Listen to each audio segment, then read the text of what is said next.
Obviously, if you saw Saturday night's fights on Showtime, you realize that David Benavidez relinquished his WBC super middleweight title on the scale and not in the ring, although he was successful in stomping the punching bag-like Alexis Angulo. He wasn't able to contest or compete for his belt. He lost it before the fight even began because he came in almost 3 pounds overweight. So, and what we stated on Sunday night show with Gogi is that, and I told him, I said, look for Canelo Alvarez and Golden Boy Promotions to lobby for to be able to compete for that title in his upcoming fight.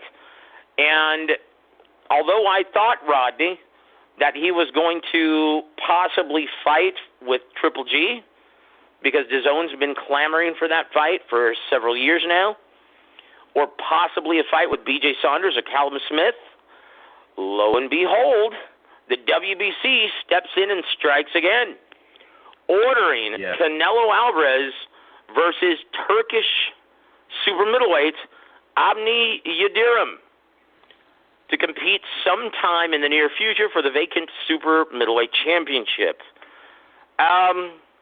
Your thoughts on this, Rodney, before we get knee deep into it, man? Initially and on the surface, I don't like it. I'm gonna be honest, though. I think it's a business move that's calculated, and I don't see any type of. I don't know really what it does good for boxing. You know, I mean, at Canelo's level, where he's at, I would hope he would fight more of a formidable challenger. Now, again, it's a lot of things that we got to consider with COVID, dealing with purses and things like that. But I would rather for Canelo to take on maybe a Triple G, maybe it's so many guys out there. You know, of course we got Andrade, and we have so many other notable guys that I think would be a lot more of an attraction at this stage of Canelo's career. So I'm kind of perplexed that they went this way, but you know, it was all kind of predicated on what happened this past Saturday night, and I think they immediately saw a opportunity, and the powers that be, they went ahead and made that happen. Yeah, well, here's what determined all of this, and guys, if you read between the lines on this, the WBC, boy, they're helping out Oscar and Canelo in this situation. Because if you've been following the boxing wire, you'll know that Canelo Alvarez and Golden Boy Promotions have been in arbitration with DAZN. DAZN, because of this pandemic, and they weren't able to stage any live boxing events, lost a huge portion of their subscriber base. Because they haven't had any real fights since, they haven't really come back. We'll see after this event this Saturday night from Britain between Dillian White and Alexander Povetkin. We'll see if any of them return or how many of them return. Because from what I understand, even though it's going to be on Sky Sports pay-per-view in Britain, it's going to be featured on DAZN USA here in America. So we're going to see how many people actually tune into that and actually, get a new DAZN subscription. That's going to determine everything.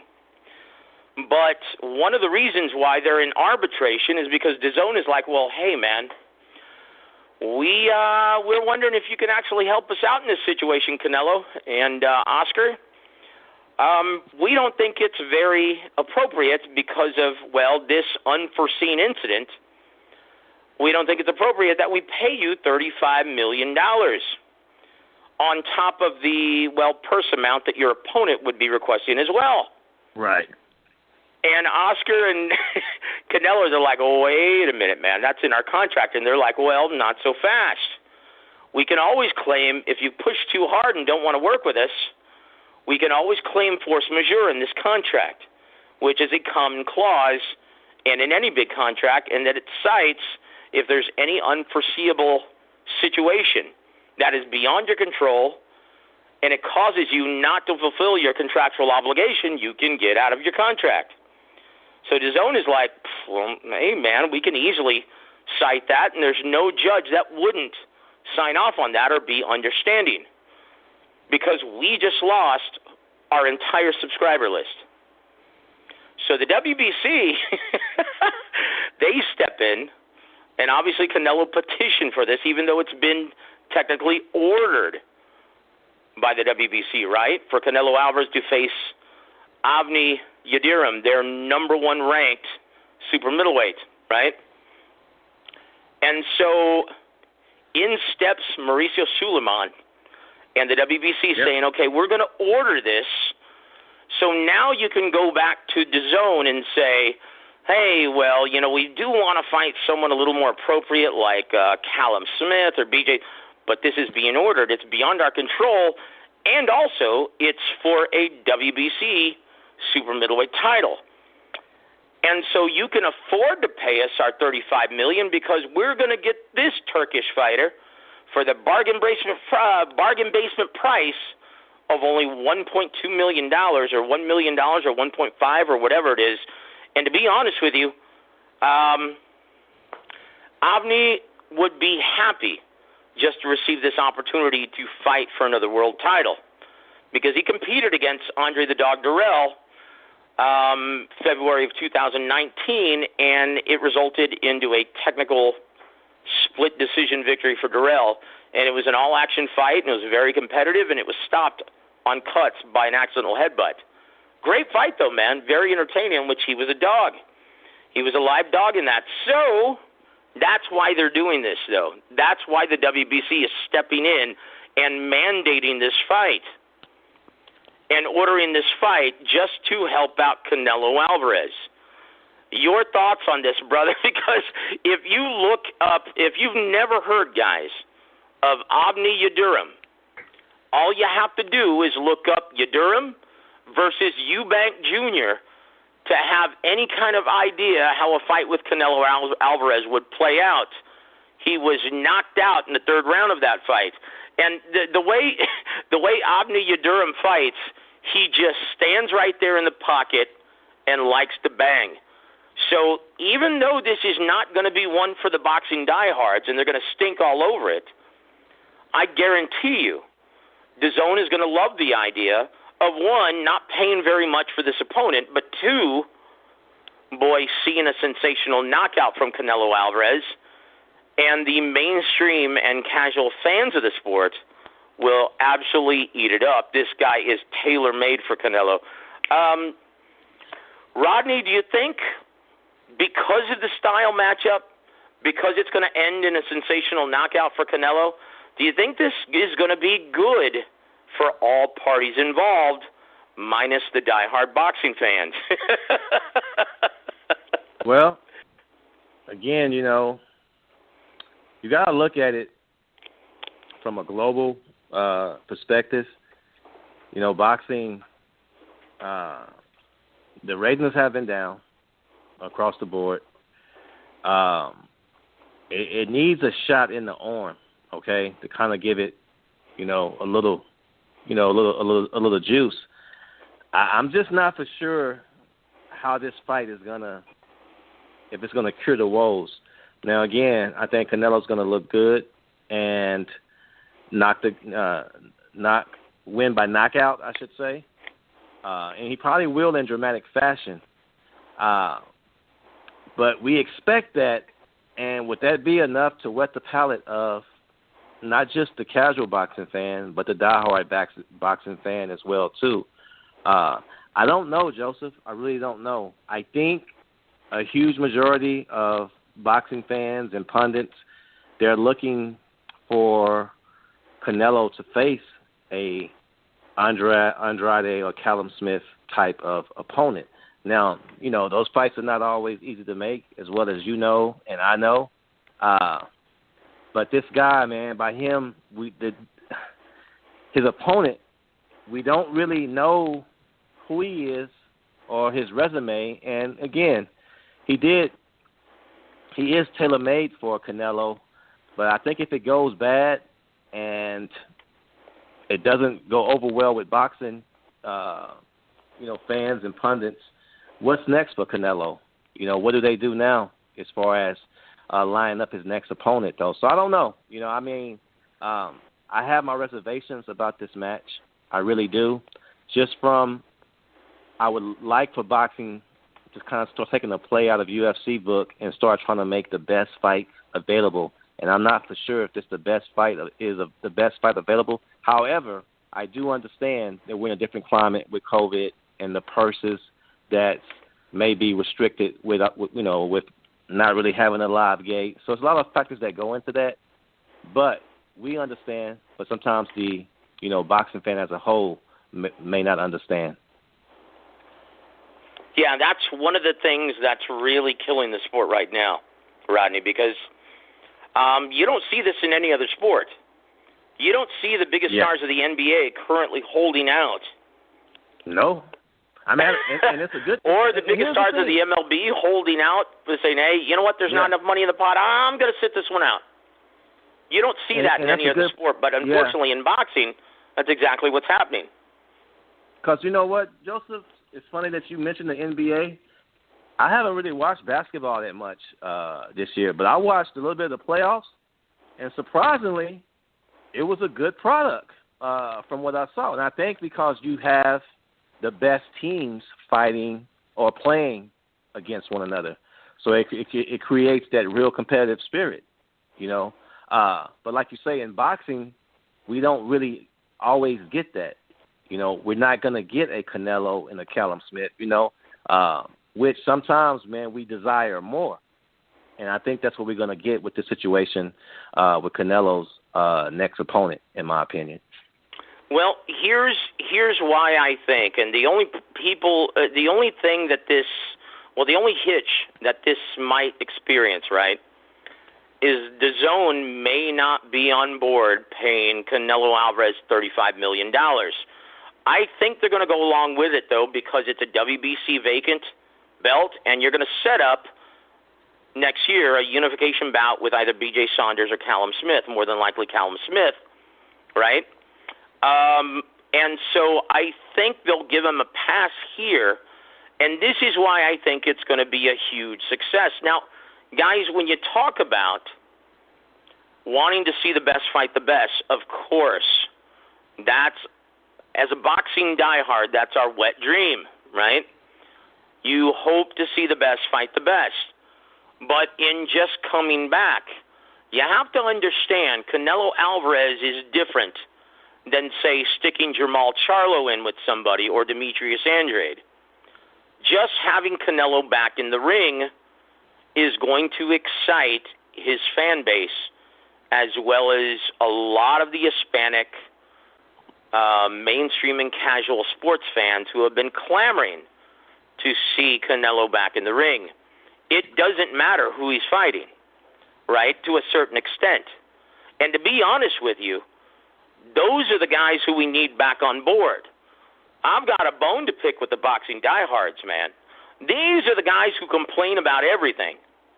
They're the first ones that complain about the best not fighting the best or them not getting the right matchups, and they are the very last ones to throw down any real money to support any of these events or purchase a ticket. They are the absolute, now I'm just speaking to the ones about the ones in America, because the ones in the UK, they're awesome. They will support every single major fight card, either buy it on pay-per-view or buy a ticket and support it, and they'll support it vocally. Diehards in America, Rodney, I'm truly convinced that they are the absolute worst sports fans on the face of the earth. And all you have to do is look at the ratings for these boxing events. Now, let's take, for instance, right, Charlo versus Derevyanchenko. That's a great fight card, possibly the best of the fall schedule thus far. And it's going to be on sale for the low price of $80. It's going to start at 7 p.m. Eastern and have a full night of boxing until midnight, right? Right. How many diehards do you think are going to pay for this, or they're going to stream it illegally? And this is going to prove, Rodney, that these diehard fans, they stream all of these illegally, and it's the mainstream and casual audience that always elect to throw down their hard-earned money and pay for it on their cable bill. This is going to prove it once and for all. So, guys, if you don't support these events, you completely forfeit your right to bellyache or complain about anything. You just take what the promoters give you, and you just take what the WBC says, and you can stick it. Right. Your thoughts? So, in my opinion, Rodney, going back to the Canelo topic, this is going to be great for all of the Mexican fight fans, all of the casual fight fans who want to see something in a brutal knockout. You're going to see the mad Turkish fighter, Avni, get cremated. He's going to get knocked down at least 3 or 4 times before the referee waves it off, and it's going to take place probably around between 3, 4, 5. Rounds 3, 4, and 5. I think this is actually going to be good for the sport and good to re-inject boxing back in the mainstream consciousness. Your thoughts on this? Well, I hope so. To be honest, I do. You know, as I said, to be perfectly honest, I'm more excited by Lomachenko versus Teofimo coming up. But as I said, Canelo, he's such a superstar, and you know we he's good for the sport of boxing, and will create that excitement. Okay. Now, if it makes business sense for Eddie Herron and all the promotional entities and Golden Boy, Oscar, and they can come out and not be in the red, I think that's one of the most important things they look at, because I think, Canelo, he's reached such a star-studded level where his name carries a lot of weight and a fight can sell itself, though. I would be more enthusiastic if it wasn't under COVID conditions, because one thing about when Canelo Alvarez and Floyd Mayweather and people like that fought Manny Pacquiao, where their matches wasn't just fights, it was events. You had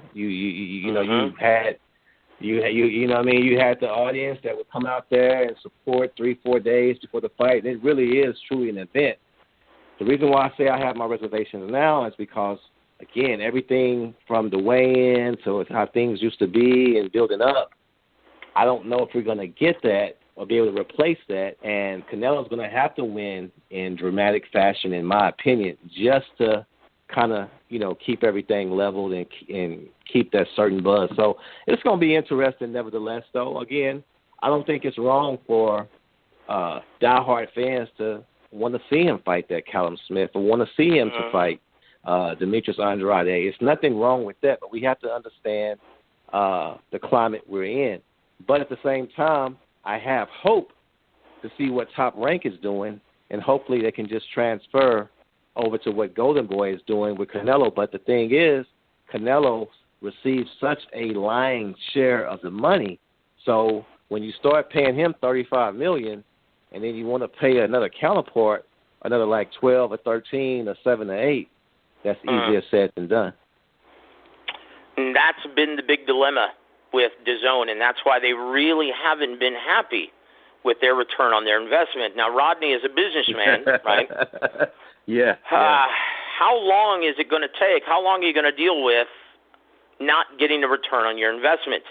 Now, when Showtime actually signed Floyd, almost a decade ago now, right, to a 6-fight deal with $32 million per fight, they weren't very happy until Golden Boy presented them with Canelo versus Floyd.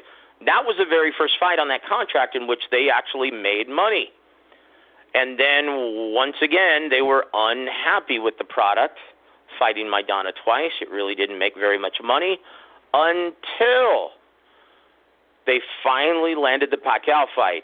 And that just cleared up everything. In his last fight on that contract, they're like, hey, you know what? Fight whoever you want, man. Andre Berto, great.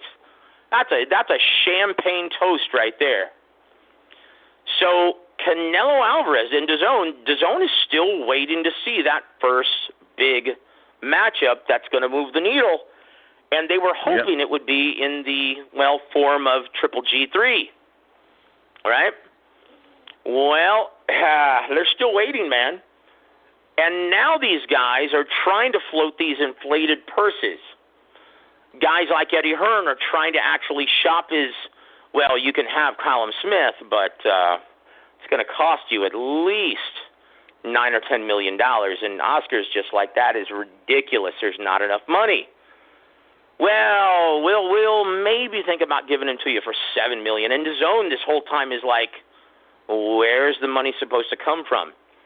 This isn't what we bargained for.